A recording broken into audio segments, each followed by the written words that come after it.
Oh man, it's early in the morning. Well, kind of.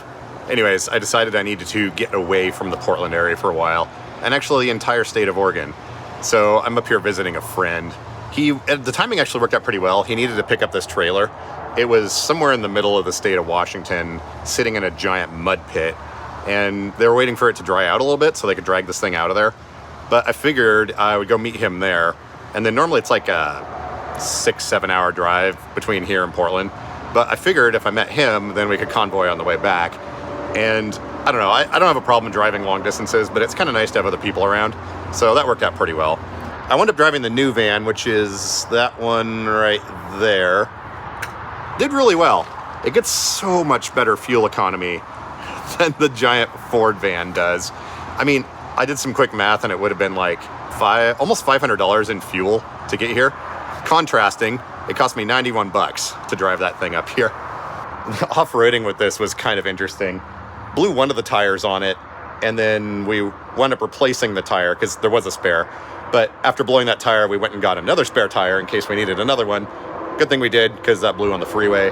So 2 blown spare tires, and I think the rest of the trip was pretty uneventful. But anyways, got a few clips of that and driving the Braun Intervan in an off-road area. Did pretty well. It wasn't super deep mud, but I probably won't do it again. And by the way, I'm actually feeling pretty good. I got some medication stuff sorted out, and I've been relaxing up here.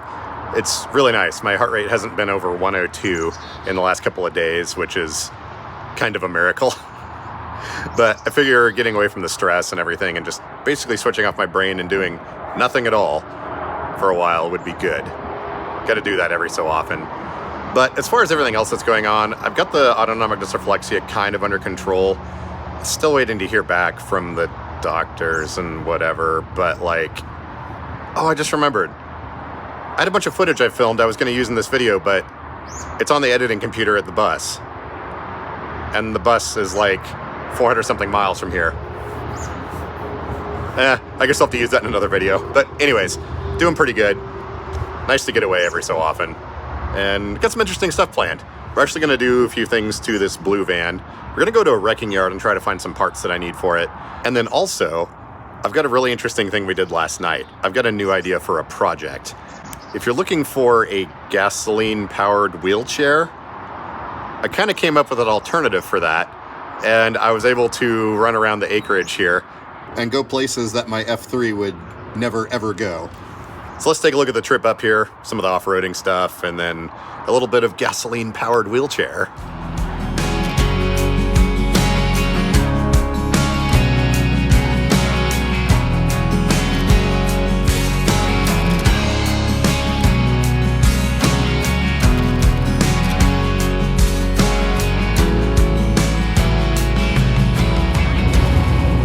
We're definitely out here in the middle of nowhere. Supposedly there's no cell reception where we're going, so that'll be interesting. Yeah. Road trips. Oh boy, we're going places no wheelchair van has gone before. I've got plenty of ground clearance now with these tires, it's just the bumpiness.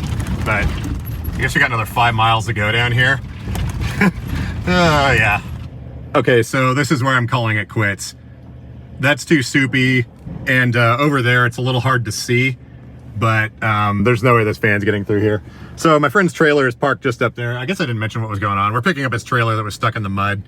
I've got some photos of that. There was some big mini bike race up here, and they had to leave the trailer for like 3 weeks while it dried out. So some of the trailer looks like it's still here. 3 out of 4 ain't bad. What's the saying? Yeah. So yeah, I'm just gonna back up here and they'll hook it up and yeah, something. Yeah, there's no way I would have attempted this if I had the other tires on it. I was driving like 3 miles an hour. Okay, anyways, I'm gonna get out of the road.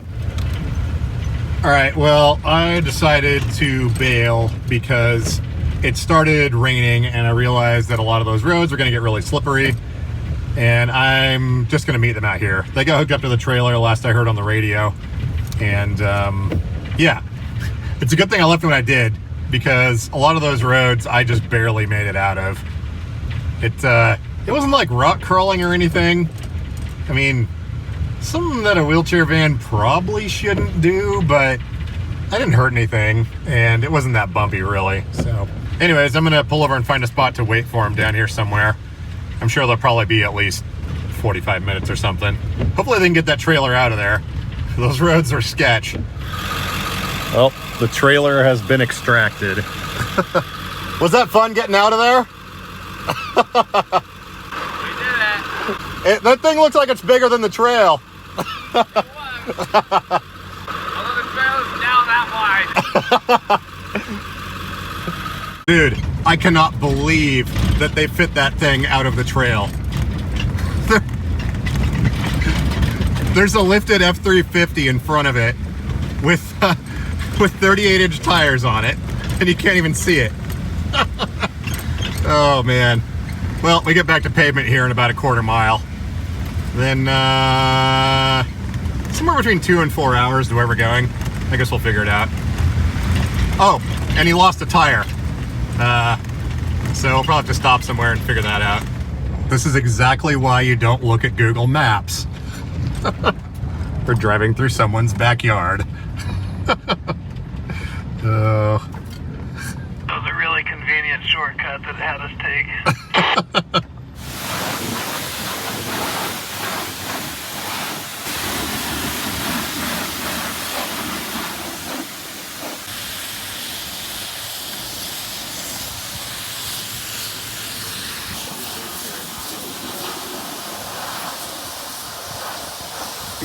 And just because I know somebody would say something, I have to include the clip where we're actually cleaning this up and throwing giant clods of dirt into the trash.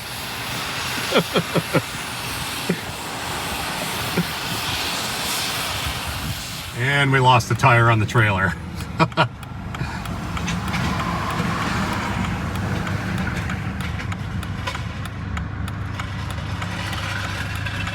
So I'm sitting here with my four-ways on, and people keep pulling in behind me. I guess they don't know what the blinking lights mean.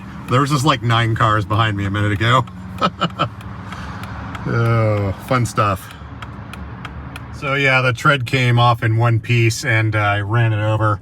And then this thing went in neutral and then slammed back into drive.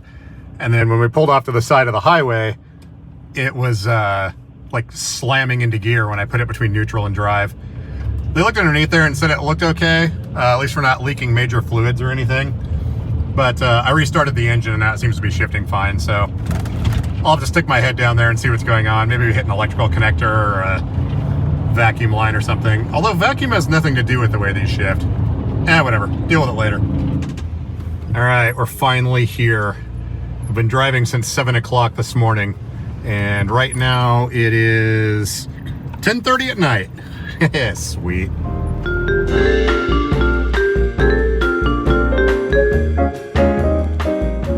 So I'm sitting here looking at all this property thinking, it'd be cool to go explore the multiple acres of stuff back there in the woods. But then I look at my chair and I'm like, pretty sure that's not gonna work. So I had a little brainstorm. I think we might have a solution for this. I think this right here is probably the best gasoline-powered wheelchair I can think of. I think I need to buy one of these and get rid of the deck and put some big tires on the back.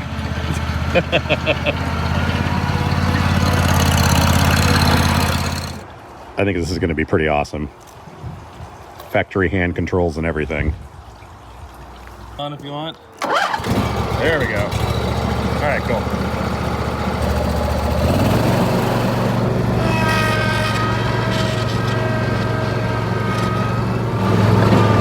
Well, this is certainly different. Doing good. I probably should do this with both hands, though.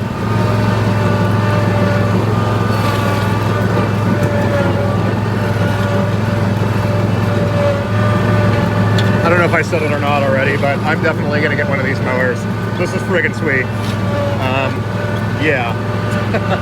I'm mashed up against the house right here trying to stay out of the sun. So with the zero-turn lawnmower, I think it's a really good base platform to start with. Now, obviously, those hydro drives or the hydrostatic drives that are in that thing, I don't know if they have coolers in them or if they'll appreciate low-speed use and crawling over hills and things. So there's a lot of stuff I need to figure out with the setup. And obviously there's different brands. Now this one was a Skag mower, and it actually has really good suspension on the seat itself. So I would need to actually put in some proper seating. This one was like okay, but I need to be able to adjust the angle of the seating and all that stuff, and make sure my back and whatnot is not too cranky. But I don't know, the gears just started turning in my head, and I was like, these things actually have a lot of ground clearance when you remove the mower deck. And I feel like you should be able to find one of these mowers with like a rusted out or rotted deck for pretty inexpensive. So I don't know. I think there might be something to this.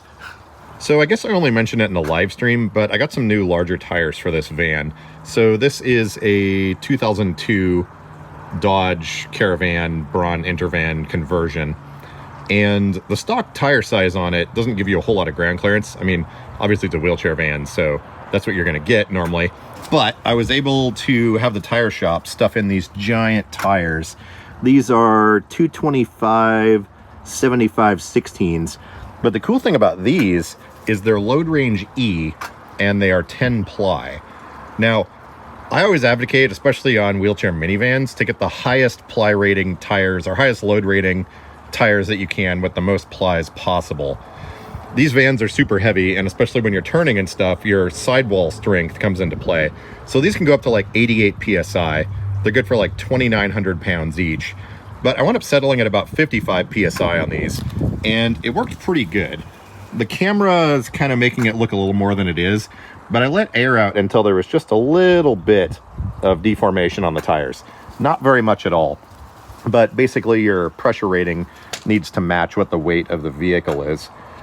But the old tires, they were only good for maybe 1,100 pounds each, and yeah, they were kind of squatting. But yeah, it's improved the ride quality significantly. And for some reason, there's less road noise than there was before. I think maybe because the contact patch on the tires is a little further away from the floor. But these things are, I don't know, I love them. It was like $786 for all 4 of them installed. So definitely not cheap by any means, but look at this. Look at how much ground clearance we have now. I can't quite see the screen, so I can't tell what I'm filming. But yeah. Lots better. The one thing though is because it's taller, your ramp is going to be at a steeper angle. So if you have kneeling on your van, not too big of a deal. But that's one of the things we're going to be working on sometime this week, is getting my compressor, load leveler, controller installed. This thing has air shocks on it. Oh, should I pick all these rocks out of the tire tread? I've been listening to those driving around. It's super annoying. I don't know if you're going to be able to see it. Yeah, there we go. So you can see the shocks there. Those are actually airlift, or what do you call those? They're air shocks. They've got regular hydraulics inside of them, but then inside that upper area is also an airbag that is captive. So it allows you to adjust your ride height in the back. When these were installed, the lines were run with a little Schrader valve right here on the back bumper. So basically you hook a compressor up to that and you can adjust your ride height. But what I want to do is make that adjustable from the dashboard. And I've got a little compressor controller, a little kit made by a company called Airlift. I think it was 101 bucks, but we're going to work on getting that thing installed this week sometime so I can adjust the height of it from the dashboard. Because how steep this ramp is, like normally during the day or like when it's dry outside, it's fine. And these aggressive tread tires are really good. But when it's wet outside, I can barely get up the ramp in this thing. So anyways, I figured I'd point that out. If you have a wheelchair van, try and get the highest load rating tires possible. They're going to cost a little bit more, but trust me, it is worth it. It drives a lot better, it corners a lot better, and yeah, these vans are a lot heavier than stock. So when you go to the tire shop, make sure you tell them, like, hey, come outside and look at this thing. It's not a stock minivan. Because when I went to the tire shop, they started looking up on all their charts and trying to figure out what tires would fit in here and stuff. I'm like, no. This van has a body lift. You need to come outside and look. Plus, I think proper tires or larger tires or whatever just change the look of a vehicle. I mean, they're not super aggressive tread, but they're definitely not highway tread. So anyways, there's my thoughts on tires. Well, I think we're probably going to call that good for today. A lot of stuff going on out here. Got some more projects going on. So sometime in the next couple of days, gonna get some parts for the van, get that air ride control system installed on it. And yeah, oh, so by the way, comment down below if you know what OM617 means and why it doesn't normally apply to this vehicle. Here's a quick hint. That's the only hint I'm gonna give you. All of you vehicle nerds out there, tell me if you know what's going on with this. Yeah, so once again, it's super nice to just relax for a while. And I know the previous video with the Just Reflects to You was kind of like a little bit, I don't know, worrying or whatever, but things are going good. We'll get it all sorted out once I get back to town. For now, everything's stable and couldn't be happier than a clam that's not in a bowl of chowder. Okay, I'm gonna stop talking.